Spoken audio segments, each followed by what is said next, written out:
Un cordiale buongiorno a tutte le ascoltatrici e a tutti gli ascoltatori da Giulio Cainarca e ben trovati all'appuntamento con la rassegna stampa il martedì 18 febbraio. Vediamo subito le prime pagine dei quotidiani di oggi, partendo come al solito dal Corriere della Sera, che apre, come del resto gli altri giornali di stamani, sul premier incaricato Renzi e sul nodo dei ministri e sulle 3 riforme chiave, come titola il Corriere, di Renzi: lavoro, burocrazia, fisco.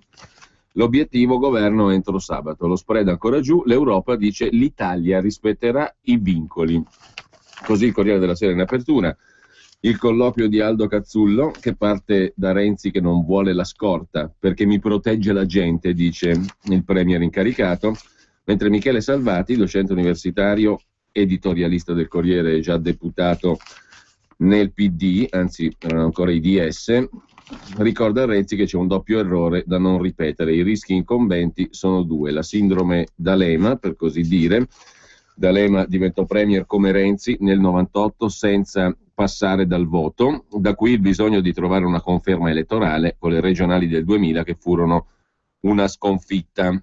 Anche Renzi oggi dovrà cercare una conferma e l'occasione sono le elezioni europee. Se il PD otterrà un buon successo alle europee, Renzi potrà andare avanti, altrimenti Berlusconi troverà il modo di convincere Alfano a far cadere il governo. Poi c'è il rischio Veltroni e facciamo l'ipotesi che Renzi sopravviva bene alla prova delle prossime elezioni europee. A quel punto potrebbe essere lui a voler andare al voto anche durante il semestre di presidenza dell'Italia del Consiglio europeo. Il rischio Veltroni è quello che l'allora segretario del PD affrontò nelle elezioni e si risolse in una sconfitta, perché un conto è vincere e avere un buon successo alle europee col contesto proporzionale senza immediate conseguenze politiche, un altro è vincere rispetto a un centrodestra che è ancora molto forte. A centropagina invece abbiamo la piazza dei piccoli imprenditori, artigiani e commercianti. Oggi a Roma la manifestazione per scuotere la politica, se ne occupa Dario Di Vico. Questa mattina il ceto medio produttivo riempirà Piazza del Popolo a Roma nel momento in cui il 2014 si rivela come il 6° anno della crisi. Gli obiettivi della manifestazione sono la riduzione delle tasse, la semplificazione delle procedure burocratiche che gravano sulle imprese, l'accelerazione dei pagamenti della pubblica amministrazione. Il caso ha voluto che la protesta coincida con la crisi di governo. Il presidente incaricato Renzi, attento com'è agli slittamenti del consenso, li ascolterà i piccoli, gli artigiani e i commercianti oggi a Roma. E poi la Sardegna torna al PD, vince Pigliaru, l'economista Francesco Pigliaru, 59 anni, candidato renziano del PD, renziano tra virgolette, scrive il Corriere, ha vinto le elezioni regionali in Sardegna, sconfitto il governatore uscente del centrodestra Cappellacci. La coalizione guidata dalla scrittrice Michela Murgia non riesce nemmeno a entrare in consiglio regionale. Così il Corriere della Sera in primo piano. Vediamo però anche il primo piano del quotidiano nazionale, Il Giorno, La Nazione e il Resto del Carlino, che si sofferma sulla questione del fisco, una delle 3 citate da Renzi come le riforme chiave da fare una al mese per i prossimi mesi. Meno tasse su imprese e dipendenti, secondo Il Giorno allo studio ci sarebbe una scossa da 20 miliardi, niente meno. L'IRPEF verrà rimodulata, taglio del 10% dell'IRAP e stretta sulla finanza. L'obiettivo è ridurre il cuneo fiscale per aumentare le buste paga fino a 500 euro all'anno. Staremo a vedere. La Stampa mette in primo piano anch'essa la questione delle tasse, ecco la riforma Renzi, tagli all'IRPEF e via l'IRAP in 4 anni, la priorità è rilanciare i consumi. Il nodo delle quote rosa, cercansi donne per fare il ministro, titola ancora la Stampa, e tra gli obiettivi il contratto unico per i neoassunti e stipendi ridotti per i dirigenti pubblici. Tra lavoro e pubblica amministrazione un piano shock, scrive niente meno la Stampa. In prima pagina sulla Stampa poi c'è anche un'altra questione che è venuta alla luce dopo una intervista al quotidiano spagnolo El País fatta da Roberto Saviano. Scrivere Gomorra mi ha rovinato la vita, a volte mi domando se finirò in un ospedale psichiatrico, sul serio. Già adesso ho bisogno di psicofarmaci per tirare avanti, ha detto Saviano. Vediamo la prima pagina di Repubblica, anche qui Renzi, il governo tra una settimana, ho bisogno di tempo, prometto una riforma al mese e scoppia il caso Barca. Che cos'è il caso Barca?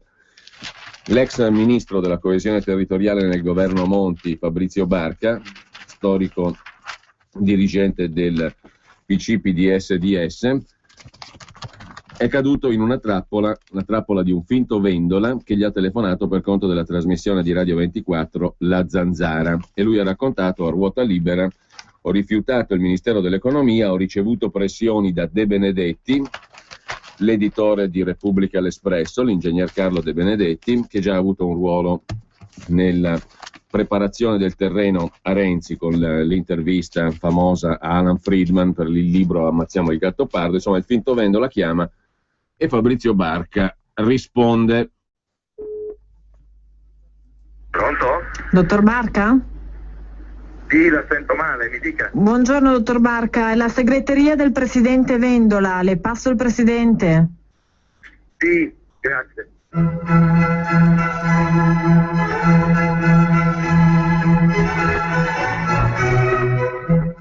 Sì, Fabrizio. Ehi Nick, scusa un secondo solo che devo saltare sul taxi. Se puoi restare in linea? Sì, come no. Sto a Napoli. Ce la facciamo? Ok, ciao, grazie. Stai bene, buon lavoro, è un'ottima cosa. Eccolo, oddio qua. Ci proviamo, sì, ce la fa. Pronto? Sì, ti sento, come stai? Ma non bene, perché non è, voglio dire, non amo i soprassati, eccetera. Io sono sotto una pressione che è crescente, ma come dire, io non ci penso proprio, tanto per essere chiaro, ma proprio. Però come capirai, visto ho fatto eccetera, mi costa. Ho parlato con Graziano, pensavo 48 ore fa di averla stoppata. Barca qui sta parlando delle pressioni che sta ricevendo per fare il ministro. Ho parlato con Graziano Del Rio, uno dei più stretti collaboratori di Renzi. Con una cosa molto... Mi senti? Sì, ti sento. Con una cosa a Graziano molto precisa. Quindi ho spiegato che, come dire, nel mio ruolo, io sono un dirigente dello Stato, insomma, penso che per quello che hanno combinato, per il modo in cui hanno combinato questa cosa, come dire, paradossalmente se fallisce anche questo è un disastro, però non possono pretendere che le persone facciano violenza ai propri metodi, ai propri pensieri, anche alla propria cultura. Questa è quindi che io avrei dato il massimo contributo dal mestiere che faccio. Sono stato proprio chiarissimo, è stato chiarissimo, dico, evitiamo che adesso nasca una cosa nella quale vengo forzato. Io non sono uno che faccio, anzi più forzato. Poi è iniziata la sarabanda del Paron della Repubblica, che continua fino a questa cosa che insomma mi hanno spedito i miei, ma una sarabanda e lui non si rende conto che io più vedo un imprenditore dietro a un'operazione politica, io più ho conferma di tutte le mie preoccupazioni. Un imprenditore che si fa sentire, che si fa eccetera. Mi segui? Sì, ti seguo benissimo. Ecco, la sarabanda del Paron di Repubblica, dice l'ex ministro Barca. È iniziata la sarabanda del Paron di Repubblica e io più sono oggetto di attenzioni e di pressioni. Insomma, il quadro è quello lì. De Benedetti sta premendo maledettamente, c'è il ruolo del Paron di Repubblica, come lo chiama Fabrizio Barca, nella formazione del governo. Lei sento una cosa che è priva, non c'è un'idea, c'è un livello di avventurismo, non c'è un'idea, non essendoci un'idea siamo agli slogan e quindi Qui Barca sta parlando naturalmente del nascente governo Renzi. Non c'è un'idea, siamo agli slogan. Di salvare la patria da un lato e dall'altro fare cambiare la patria. Ecco, queste sono le due cose. Dopodiché io non ho più cresce, più sono... Solo che questo mi rattrista, non sto male, come dirti, perché sono preoccupatissimo, perché vedo uno sfarinamento veramente impressionante. Questa è la mia versione, tu probabilmente avrai altri elementi. Io semplicemente ero molto preoccupato, ma adesso mi stai rassicurando, hai rifiutato, insomma. Ho rifiutato secco, ma secco in un modo, ieri ho dovuto scrivere un messaggio, attraverso l'annunziata mi è arrivato un messaggio, dice: ma se ti chiama il presidente? attraverso l'Annunziata, che sarebbe poi Lucia Annunziata, la giornalista e conduttrice di Rai 3 e già presidente della Rai. Lucia Annunziata fa avere a Fabrizio Barca un'ambasciata, fa l'ambasciata, diciamo, per conto del presidente. Quale dei due? Il presidente De Benedetti? Qualcuno oggi sui giornali, come vedremo, dice Napolitano, però in ogni caso presumibilmente De Benedetti. È Lucia Annunziata che fa, come dire, da tramite fra De Benedetti e Barca, comunque tra il presidente e l'ex ministro Barca. Ho rifiutato secco, ma secco in un modo. Ieri ho dovuto scrivere un messaggio, attraverso l'Annunziata mi è arrivato un messaggio, dice: ma se ti chiama il presidente? Ho dovuto mandare un sms che è scritto così, dico, per la mia persona, per me stesso, per il mio partito dall'ego, per il contributo che posso dare a qualunque governo come mio dovere da direttore generale dello Stato, e per i rapporti con il presidente a cui molto tengo, ti prego di non farmi arrivare nessuna telefonata. Attenzione, perché qua il presidente più probabilmente è il presidente Napolitano, il presidente della Repubblica. Per i miei rapporti col presidente a cui molto tengo, dice il ministro Barca, che sappiamo essere stato uno dei ministri voluti da Napolitano e tra l'altro facente capo alla medesima città di Napoli. Fa parte dell'entourage, diciamo, del vecchio PC legato al presidente presumibilmente Napolitano, e l'Annunziata fa da tramite tra Napolitano e i ministri. Per cui anche nella formazione del governo Renzi la voce in capitolo ce l'ha il Presidente della Repubblica, e non poco, se evidentemente si affida anche all'ufficio stampa dell'Annunziata, in qualche modo volando sopra Renzi, o con l'accordo, diciamo, o con Renzi, diciamo così, ridotto ad accettare quello che è l'input di Napolitano, o in questo caso, diciamo, il Presidente, che dovrebbe essere il Presidente della Repubblica, che tramite Annunziata fa sapere a Barca, fa pressione su Barca, insieme, unitamente al presidente dell'Espresso Repubblica, De Benedetti. Più chiaro di così. E ho chiesto che mi venisse data, perché non la voglio questa telefonata, perché non c'è telefonata di fronte alla quale io cambio, però tu capisci bene, Nichi, che vorrei evitare di portare questa cosa fino, capito, al no in piazza, non so come dirti. Quindi un no, ma sono colpito dall'insistenza, dal segno della loro confusione, disperazione. E poi l'insistenza, dice Barca, dà il segno della loro confusione e disperazione. Non vorrei arrivare al no in piazza, ho detto no in maniera chiara, ma non vorrei arrivare al no pubblico. Un no, ma sono colpito dall'insistenza, dal segno della loro confusione, disperazione. E poi tutto questo ovviamente io dovrei essere quello tuo, ma io non so neanche tutto questo c'è pure la copertura a sinistra, ovviamente, sarà Sandir, ma questa sono fuori di testa. Sì, è fantapolitica, Fabrizio, è fantapolitica. Ma Matteo ti ha detto qualcosa in particolare? Lui no, tra l'altro, di tutto questo non capendo neanche le persone, perché mi chiami, è ovvio che io vengo, ci vediamo mezz'ora, ti spiego in 5 minuti, no, senza farti troppi preamboli, e poi ti do anche quel consiglio, perché poi io sono così, come dire, penso che sia, ti ripeto, il mio dovere due volte come persona che è politico e come persona che è amministratore dello Stato di darti le idee, giusto?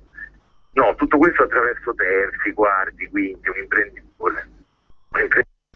Insomma, Renzi si muove attraverso terzi, quarti, quinti, un imprenditore come De Benedetti nel caso specifico, perché da lì partiva il discorso dell'ex ministro Barca.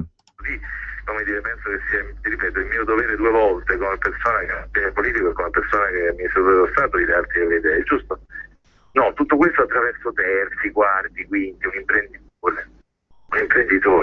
In effetti sono sbigottito. Poi questo governo con i diversamente berlusconiani. E certo, cosa è cambiato? Non è cambiato niente. Con molta sincerità te lo dico, un problema di rapporti fiduciari, cioè io credo che... In che senso? No, che c'è una cosa che si chiama umanità. Cioè io penso che in tutta questa vicenda, oltre alla responsabilità politica, ci sia anche un elemento disumanizzante, cioè il metodo è contenuto oltre certi livelli, no? Tutto questo è avvenuto con responsabilità e di modi, con un livello di personalismo, con una con un passaggio all'io, come è stato notato. E funziona così, purtroppo.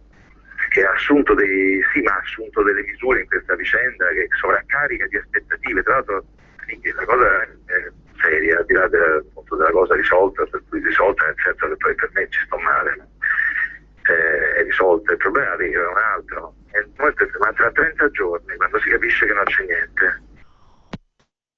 Bellina sta frase, eh? Il problema vero, al di là delle pressioni ricevute, eccetera, dice Barca, è un altro. Risentiamo. Tra 30 giorni, quando si capisce che non c'è niente. Di aspettative. Tra l'altro la cosa è seria, al di là della cosa risolta, per cui risolta nel senso che poi per me ci sto male, è risolta. Il problema è un altro, ma tra 30 giorni, quando si capisce che non c'è niente, il paese va di testa. Questa è la vera cosa. Sono pienamente d'accordo. Già ragionato. Senti Fabrizio, un'ultima cosa, poi devo scappare pure io. No, ma mi fa piacere, perché io non t'avevo neanche chiamato, perché francamente speravo che fosse considerato ovvio, però in questo mondo forse non è più ovvio nulla. Io ti ho pensato spesso, mi è venuto un dubbio, ma l'imprenditore al quale avevi accennato chi è? Perché adesso non potrei... no, è il padrone della Repubblica. Adesso c'è stato pure il clacson. No, il padrone della Repubblica. Ah, ecco, allora avevo capito bene. Continuamente, con una forza in diretto di SMS, attraverso tu aggiungi un suo giornalista, e attraverso adesso questa cosa che hanno lanciato mezz'ora fa di chi vorresti il ministro dell'economia, dove io ho la metà dei consensi, capito? Sono tutti incredibile. Capito come si fanno gli articoli di giornale che sembrano riportare la cronaca e invece sono strumenti di pressione. Il padrone di Repubblica continuamente, insistentemente, attraverso un giornalista, e questa cosa di Rieti, dove apparentemente dice una cronaca, a Rieti è successo che, e invece è una forma di pressione, perché da Rieti viene fuori che il 50% vuole Fabrizio Barca, ministro dell'economia. No, il padrone della Repubblica. Ah, ecco, allora avevo capito bene. Continuamente, con una forza in diretto di SMS, attraverso tu aggiungi un suo giornalista, e attraverso adesso questa cosa che hanno lanciato mezz'ora fa di chi vorresti il ministro dell'economia, dove io ho la metà dei consensi, capito? Sono tutti incredibile. Leciti, per carità, mica niente, però insomma, è incredibile. Questo è il modo di scegliere, di forzare, di scegliere, di discutere. E non una volta, attento, e ti senti bene, così è ancora peggio, poi salutiamo. Non una volta chiedendomi, ma se lo fai cosa fai? E se io ti dico che faccio una patrimoniale da 400 miliardi di euro perché secondo me l'ho fatta, che mi rispondi? Va bene? Capisci la follia? Lo so, sono cose folli. Senti Fabrizio, devo salutarti, mi ha fatto piacere. Ok, a me. Ciao. Risentirti, a presto. E la conclusione di questo dialogo è ancora più inquietante forse di tutto quello che è venuto prima. Una patrimoniale da 400 miliardi. Guarda caso in questi giorni, io rido ma non c'è niente da ridere, l'ispiratore o lo strumento, diciamo, della preparazione del terreno a Renzi, cioè il famoso Friedman, è uscito l'altro giorno con un articolo sul Corriere della Sera, che poi ha fatto un altro articolo ancora sulla storia dell'abbattimento del debito pubblico.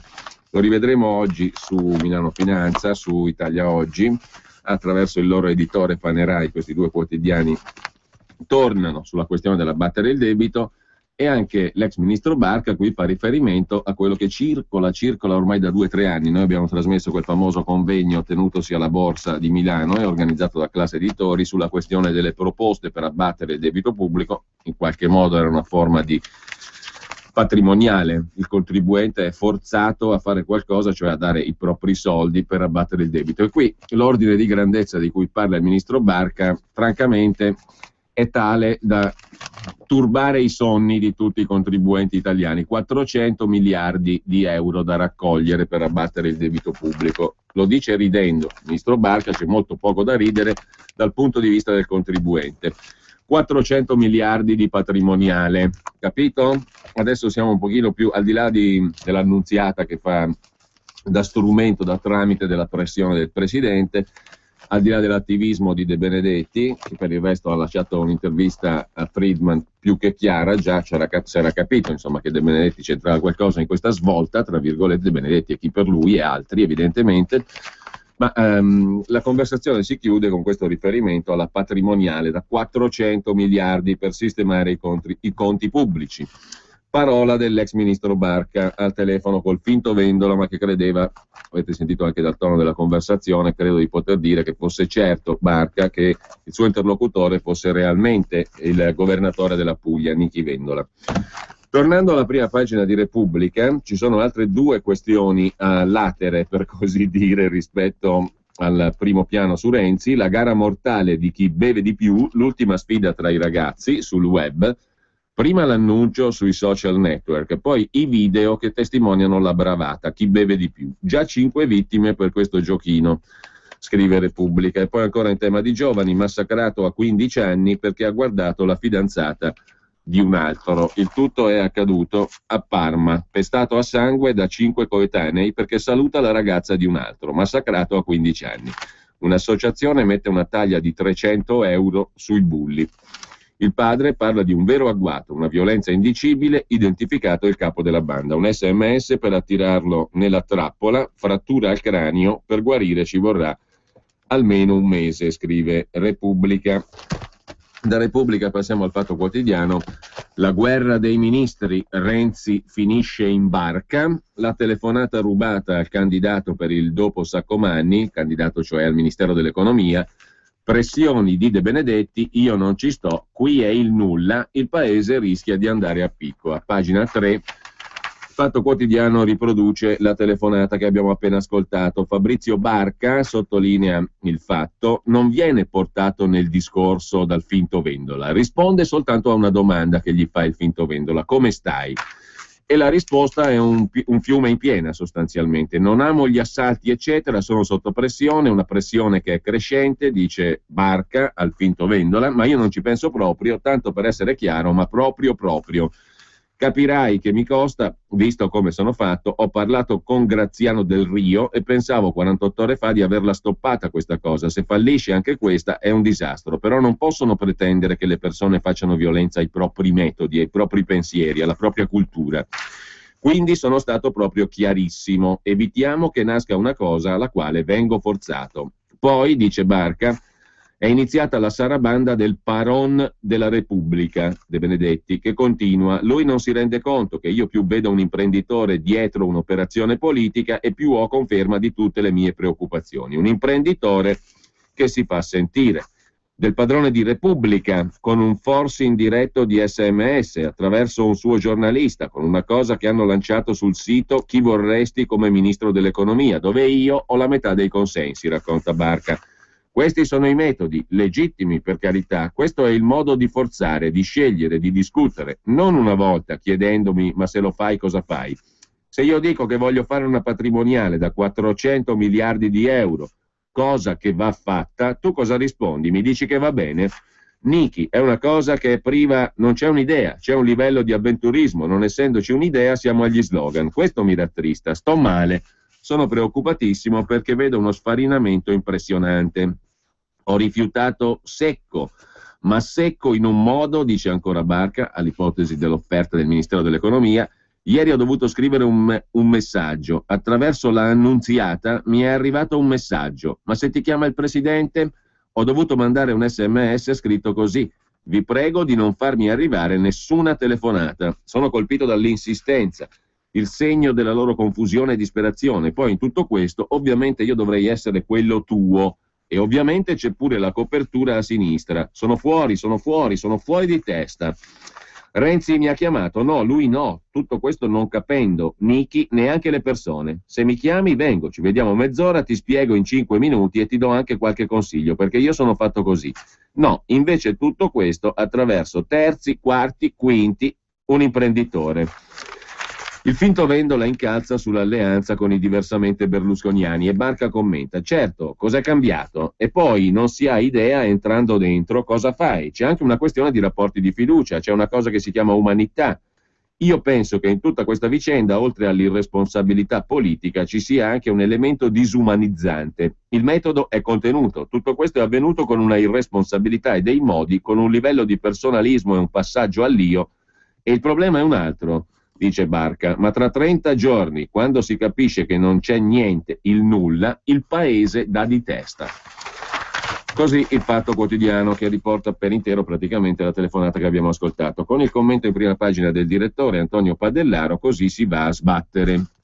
Dalla telefonata del finto Vendola, che carpisce all'inconsapevole Fabrizio Barca una serie di indebite pressioni subite per accettare la poltrona di ministro dell'economia, ne esce benissimo il galantuomo modello di coerenza politica e disinteresse personale, secondo Padellaro. Ne esce così l'ingegner Carlo De Benedetti, nelle vesti di padrone delle ferriere e delle rotative di Repubblica, che sembra troppo interessato a quel ministero, ma De Benedetti smentisce, anche se Barca dice: ma ha mandato un sacco di SMS. De Benedetti: ne esce male Matteo Renzi, e non tanto perché, nella beffa ordita dai conduttori di Radio 24 con relativa violazione della privacy, il regista dell'operazione Barca sembra proprio lui, manovrando da dietro le quinte, quanto per lo spaccato di intrighi che emerge con l'assalto alla diligenza del nuovo esecutivo e con il leader del PD che non sembra recitare la parte dello sceriffo.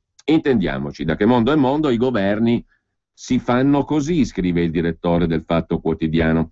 Ma la novità Renzi, chissà perché, aveva fatto immaginare uno stile diverso, più trasparente, estraneo ai manuali Cencelli e alle trame di palazzo. È proprio questo il punto, poiché l'origine stessa dell'incarico ricevuto ieri da Renzi al Quirinale manca di trasparenza e linearità. Non è ancora chiaro, per esempio, cosa ha portato una settimana fa alla liquidazione improvvisa di Enrico Letta, tant'è vero che da tutti i sondaggi d'opinione traspare forte diffidenza per l'opacità della manovra. Il caso Barca è un pessimo segnale che Renzi dovrebbe saper cogliere finché è in tempo per cambiare verso, come dice lui. Procedendo sulla strada dell'ambiguità e del non detto, il rischio è che insieme al giovane spericolato premier a sbattere contro un muro vada l'intero paese, scrive Padellaro, peraltro molto cauto e tralasciante parecchi dettagli di questa telefonata qui, che ognuno di noi però può aver colto semplicemente sentendola. Dal Fatto Quotidiano un'occhiata anche al secolo XIX di Genova, che in prima pagina mette soprattutto la questione locale ligure delle primarie per la segreteria regionale del PD, la leadership del gruppo di Burlando che ha governato la Liguria almeno negli ultimi 10 anni non c'è più, partecipazione bassissima alle primarie regionali del PD in tutte le regioni, mentre Libero apre con questo titolo: il governo Renzi lo fa De Benedetti, l'incarico c'è, la squadra no, il compagno Barca si tradisce, pressing forsennato di De Benedetti per piazzarmi nell'esecutivo, dice Barca, il premier promette una riforma al mese, ma in 2 anni non ha trovato nessuno per il Ministero dell'Economia. Il commento del direttore Maurizio Belpietro: l'unica cosa certa per ora è l'incertezza. Renzi ha frenato come un Letta qualunque, ieri ha ricevuto l'incarico di formare il governo, ma anziché snocciolare la lista dei ministri ha preso il treno per tornare a Firenze. Sta riflettendo, dicono i suoi, ci vorrà qualche giorno, aggiungono gli altri. A quanto pare la riserva con cui il rottamatore ha accettato l'incarico di guidare il nuovo governo non sarà sciolta prima della fine della settimana. Non che ci siano dubbi, alla fine il segretario del PD ce la farà, il Renzi 1 vedrà la luce. Il problema è come, soprattutto con chi. Dei no collezionati ancor prima di salire al colle si sa. Matteo Renzi non era ancora stato incoronato da Napolitano, che già c'era chi ritirava la disponibilità ad affiancarlo. L'imprenditore di riferimento Farinetti, il manager più caro Guerra, Luxottica, e l'intellettuale Baricco. Ma a quanto pare i no che hanno pesato di più sono altri, in particolare quello di Gino Strada, che Renzi avrebbe voluto arruolare come ministro della sanità, forse per trasformare l'Italia come l'Afghanistan, scrive Belpietro, e anche quello di Lucrezia Raiklin, che Renzi avrebbe voluto mettere alla guida del Ministero dell'Economia. I nomi più importanti si sono sfilati, e anche se non c'è conferma, pare che alla fine perfino Luca di Montezemolo non uscirà dai box, meglio la Ferrari. Insomma, il sindaco degli effetti speciali, scrive il direttore di Libero, rischia di dover partire senza fuochi d'artificio e se non proprio con le solite facce, perlomeno con delle facce non nuove. 2 anni e ancora non ha la squadra di governo. L'uomo che doveva rottamare la casta è costretto a seguire i suggerimenti di 2 ottantenni, De Benedetti e Napolitano. Nel frattempo si avanza anche un nome, quello di Franco Bassanini, un signore che alle spalle ha un ventennio tra PC e PDS, molti incarichi ministeriali, ora presidente della Cassa Depositi e Prestiti. Insomma, quel che si dice è una persona che la macchina dello Stato e la cassa la conosce bene. Di lui si ricorda la legge che doveva sburocratizzare la pubblica amministrazione e quella che doveva permettere il ricambio degli staff di governo.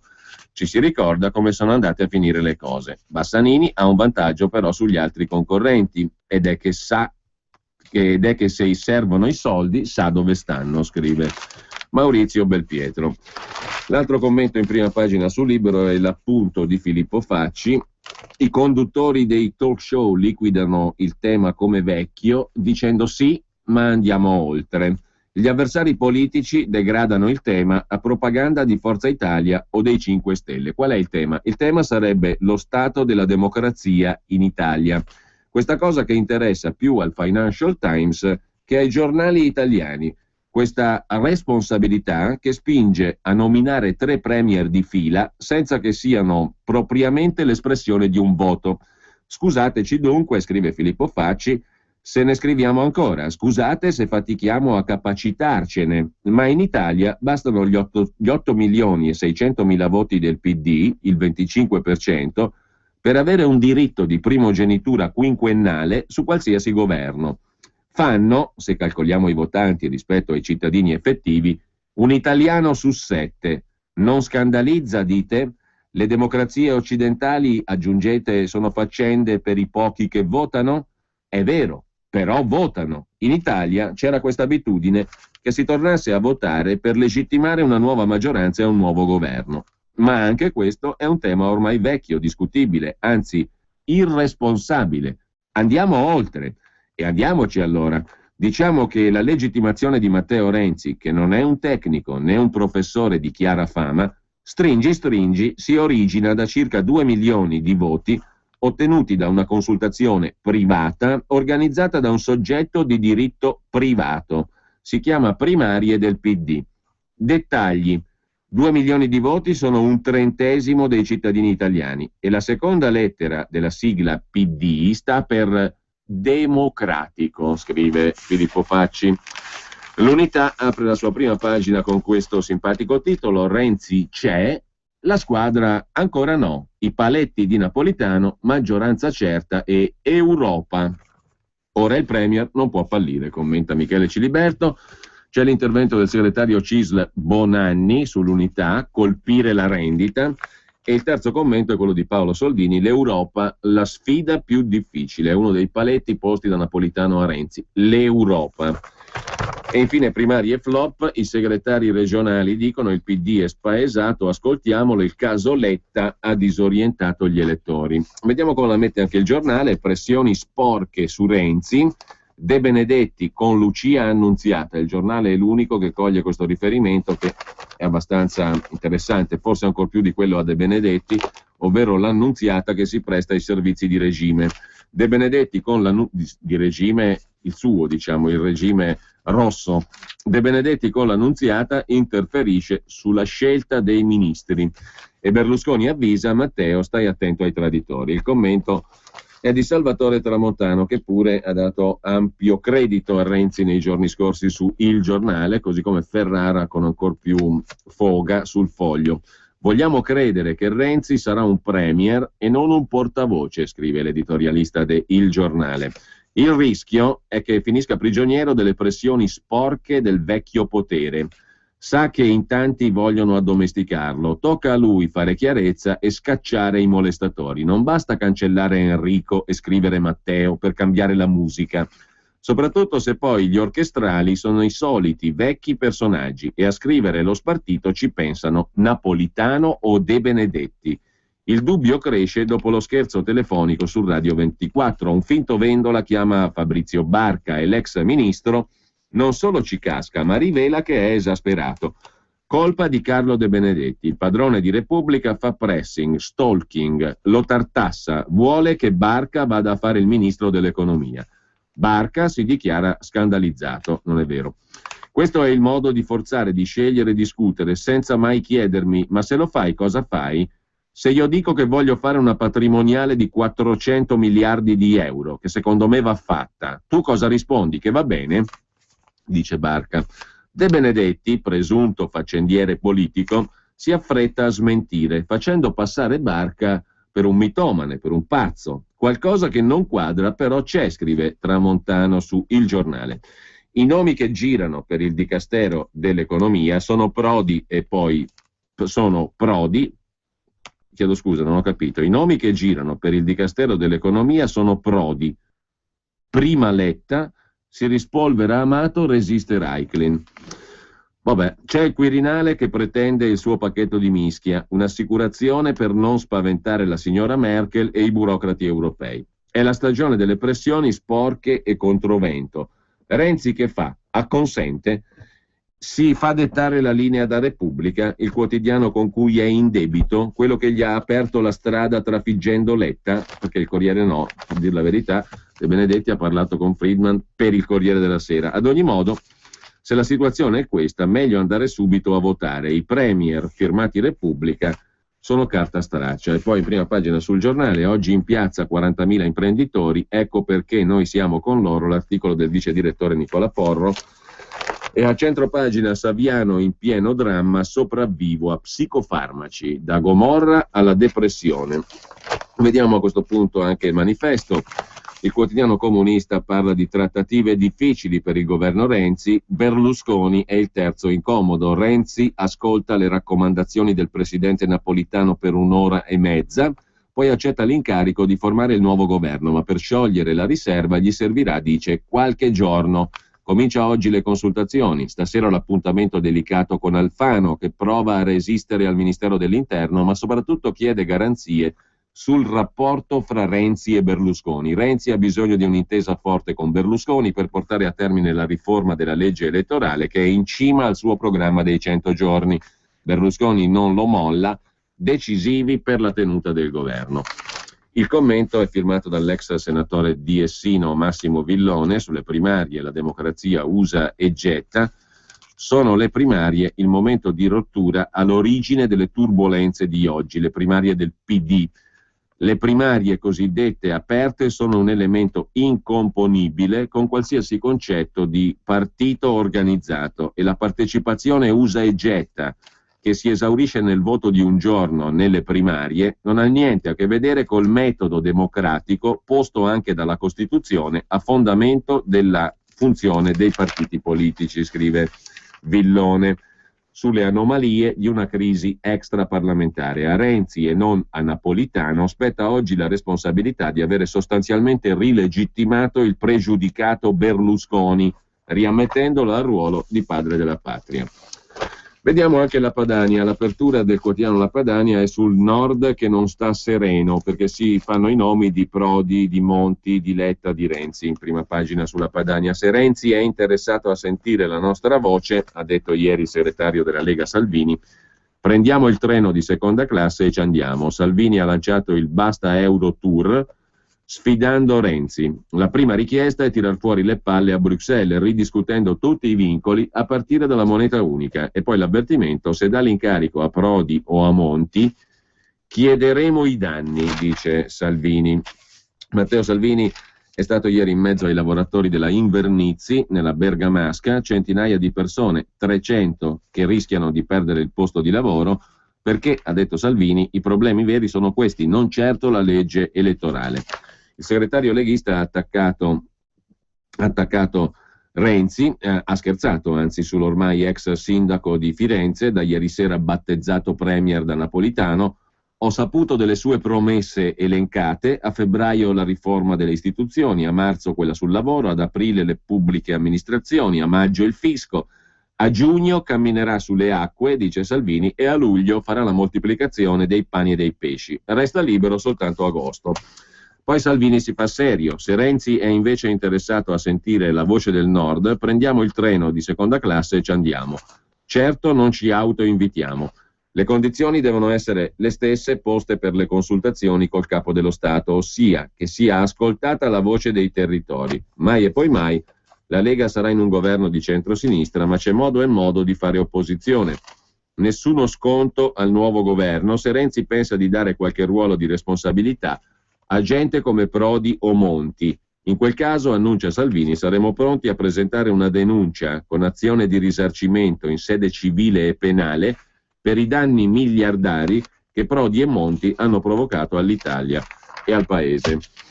Così Salvini sulla Padania. Renzi le spara subito grosse, nei primi 4 mesi riformerò il Paese, un calendario più che mai pretenzioso, scrive la Padania, entro fine febbraio la riforma elettorale, a marzo la riforma del lavoro, ad aprile la pubblica amministrazione, a maggio il fisco. Dureremo fino al 2018, dice Renzi. Per ora però, scrive la Padania, l'unico atto formale è stata la richiesta di qualche giorno per mettere insieme la lista dei ministri, scrive ancora il quotidiano leghista. Questo è l'argomento d'apertura. In primo piano però ci sono anche le microimprese strozzate dal fisco. Adesso basta. Le cifre del salasso, secondo uno studio della CGA di Mestre, la pressione fiscale sulle piccole imprese è salita fino al 63%. In piazza a Roma sfila la protesta e il presidente del Veneto Zaia osserva: fatevi sentire. Tanto oggi parte il festival, ma quello vero è su Radio Padania, pagina 12, tutti i dettagli spiegati dal direttore Morelli. Lingua locale e ironia, dalle 20 di questa sera parte il vero Sanremo di Radio Padania Libera, promuoverà musicisti in lingua locale provenienti da tutta Italia. Un timer farà anche sapere quanto stanno guadagnando al secondo Fazio e Littizzetto, 600 e passa mila per lui, 350.000 per lei, a quanto si è saputo, per condurre il festival.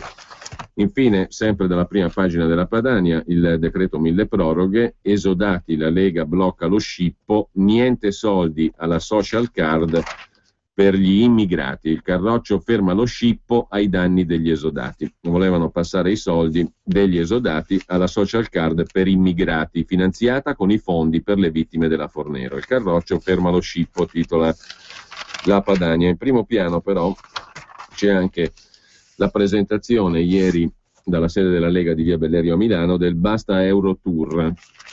La Lega unico antidoto contro l'Europa bancaria, dice il segretario Salvini. Quest'Unione Europea ci sta ammazzando, vanno ridiscussi tutti i vincoli.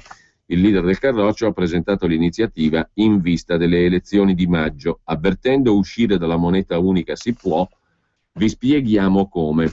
Con un manuale, Basta Euro, come uscire dall'incubo, redatto dal professor Claudio Borghi Aquilini. 31 domande, 31 risposte, la verità che nessuno ti dice. L'euro, dice il professor Borghi Aquilini, non è il migliore dei mondi possibili. Si sentono molte bugie in giro. Il presidente del Veneto Zaia: uscire si deve, oggi i penalizzati siamo solo noi. Al tour No Euro, che prende il via sabato prossimo a Milano, in via Corridoni, al tour No Euro parteciperanno docenti universitari e imprenditori, spiega il segretario federale del Carroccio, per spiegare che uscire dall'euro conviene. Un'altra Europa è possibile e bisogna ridiscutere i vincoli europei. Un'iniziativa che sarà accompagnata da un tour europeo che ci porterà, ha detto Salvini, in Francia, Olanda, Austria, insieme a movimenti euroscettici con cui ci siamo alleati. E poi un libro incentrato sulla exit strategy per mettere nero su bianco come si può vivere e crescere senza la moneta unica europea. Senza l'euro l'Italia riparte, ripartono i consumi, non ci saranno mai più casi Electrolux, ha detto Salvini. Bisogna ridiscutere tutti i vincoli europei a partire dalla prima sciocchezza che è l'euro. Si parte da Milano il 22 febbraio, sabato prossimo, dopo la tappa fiorentina di domenica dell'altro ieri. E via poi per tutti i grandi centri del nord, da Torino a Bergamo. Allo studio anche una tappa nel mezzogiorno e c'è una pagina web in allestimento, bastaeuro.org. Da lì sarà possibile scaricare il manuale Basta Euro, come uscire dall'incubo. 31 domande, 31 risposte dedicate a quelli che lo stesso leader leghista Salvini definisce europirla, cioè tutti coloro che vedono nell'euro una sorta di Bibbia. Da parte sua il professor Borghi Aquilini osserva: abbiamo dato alla Spagna 10 miliardi per salvare le sue banche, ma non siamo riusciti a trovare 150 milioni per la mini IMU. Abbiamo impegnato 53 miliardi nel fondo salva stati, soldi che potevano essere impiegati per ridurre il debito pubblico. Bisogna stare attenti, dice Borghi Aquilini, a non farsi ingannare da chi mette paura affermando che uscire dall'euro significherebbe perdere tutto. Semmai chi ha perso il lavoro ha perso realmente tutto. Con ciò lasciamo la Padania e andiamo a vedere la prima pagina del Foglio che si occupa sì di Renzi, ma si occupa anche di altre questioni in primo piano, cioè l'educazione e i bambini. Per quanto riguarda Renzi, il tesoro che studia Renzi per evitare che il governo si trasformi in un Letta bis, è il titolo principale, il tesoro con la T maiuscola, cioè il Ministero dell'Economia sostanzialmente, l'incarico ricevuto, l'appunto sul tavolo, il dopo Saccomanni, i tempi e il senso della formula modalità d'urgenza. Ma come dicevamo il Foglio si occupa di Francia con Giulio Meotti, furore a Parigi attorno a un libro per le scuole elementari. Un libro che si intitola Tout à poil, tutti nudi, dove anche la maestra si sfila le mutande. Un vecchio gagliardo in tutta la sua decadente nudità, un neonato che si toglie il pannolone, nuda anche la maestra, via le mutande. Sono soltanto alcune delle rappresentazioni del libro cult in Francia Tout à poil, tutti nudi, di Marc Dagnon e Claire Franec. Il libro è entrato anche nella cinquina dei libri più venduti in Francia, dopo che nei giorni scorsi il leader del partito di centrodestra, l'UMP, Jean-François Copé, in TV aveva detto, brandendo quel volume: «Quando ho visto questo libro il sangue mi si è rimescolato. Questo ci viene dato dal Centre de Documentation Pédagogique, fa parte dei libri raccomandati agli insegnanti. Nuda la maestra, ecco l'autorità che possono avere i professori. Potremmo sorriderne», ha detto il leader del centrodestra francese, «ma si tratta dei nostri figli e non abbiamo certo voglia di sorriderne. Bisogna capire dove sta andando il nostro paese, la Francia». Il ministro dell'Educazione, Vincent Peillon, aveva inserito questo volume, Tutti nudi, tra i libri usati nelle scuole elementari per i corsi sull'uguaglianza ABCD, lanciati in 500 scuole francesi. Il ministro Peillon ha replicato alle accuse del leader dell'UMP, chiedendo di lasciare i bambini tranquilli in periodo elettorale. Il Point parla di una caccia al libro nelle biblioteche pubbliche, perché i movimenti Manif pour tout e Printemps Français chiedono di togliere il volume dagli istituti scolastici. Di bambini si occupa anche Annalena Benini in prima pagina sul Foglio, ma in Svezia tutto il tempo che abbiamo sprecato a invocare i paesi del nord, tutte le volte che qualcuno a cena ha detto «Ah, la Svezia, che posto magnifico, civile, andiamo tutti a vivere a Stoccolma», e gli altri annuivano.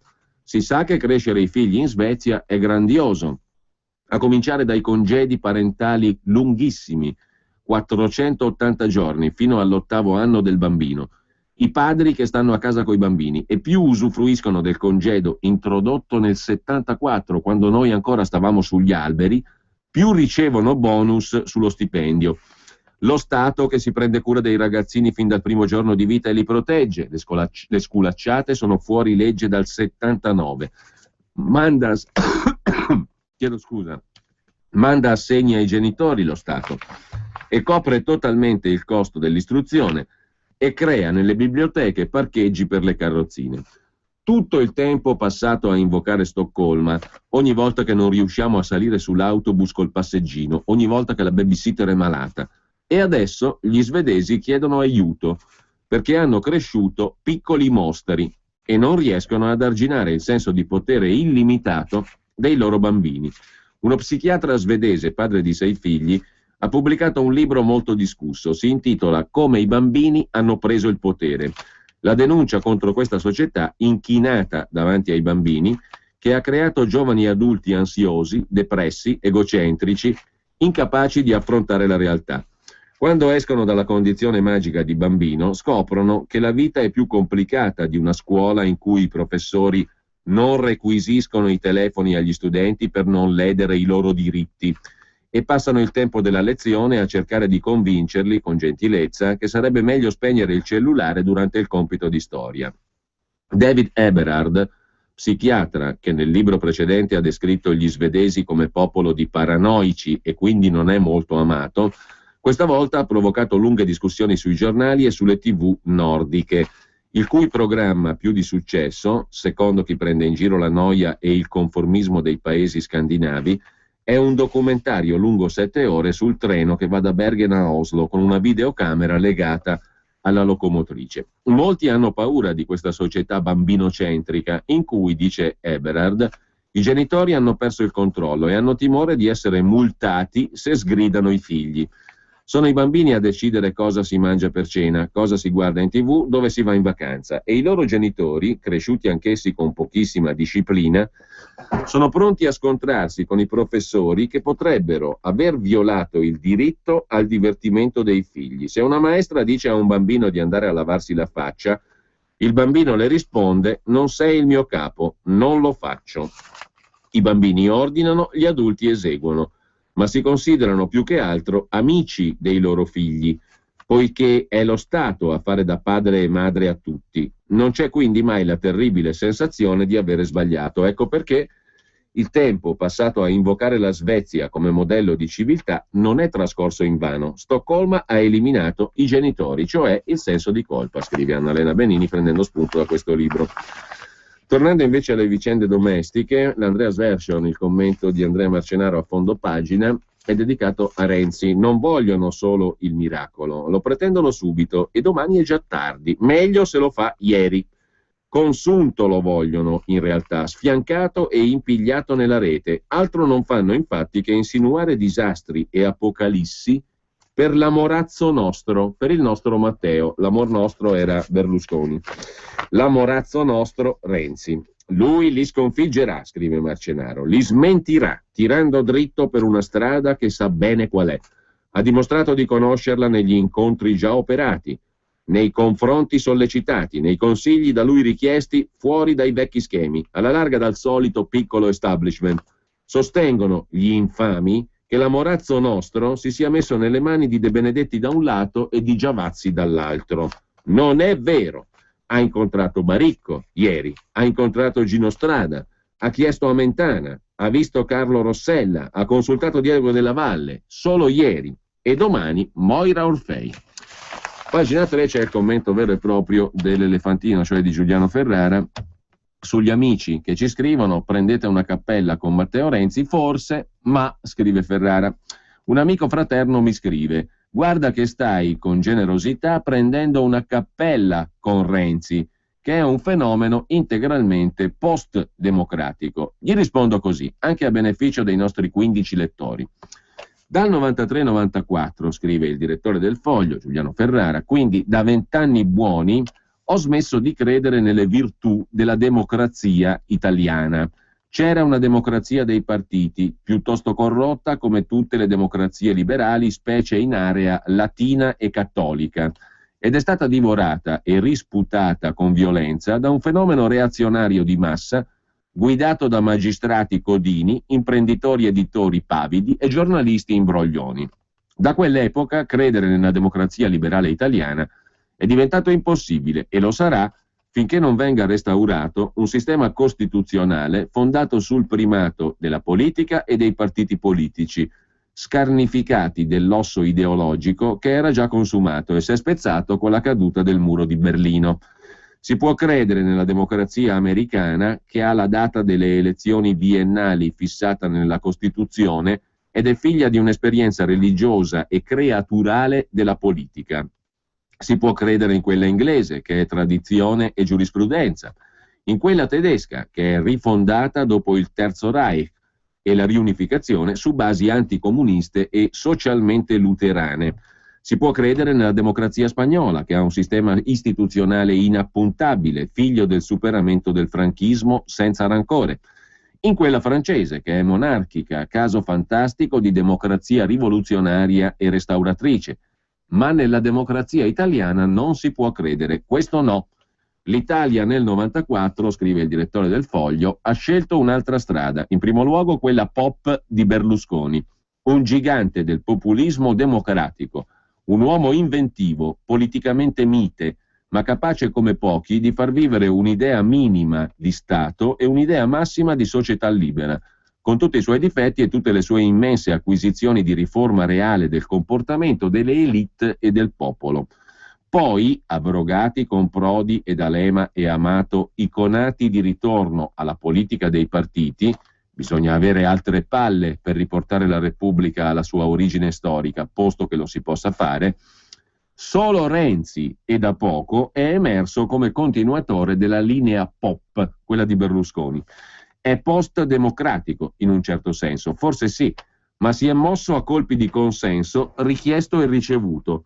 Ha un suo giro di potere, come tutti nella vita pubblica, ma niente di che rispetto a quello immobile, basico, parecchio vecchiotto che domina tutti gli altri giochi.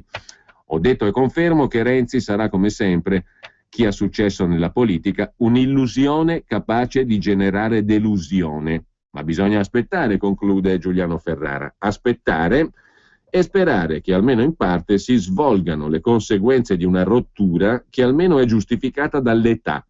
Non abbiamo combinato granché, tocca a quelli che hanno 20 o 30 anni meno di noi. Quando vuoi regalarti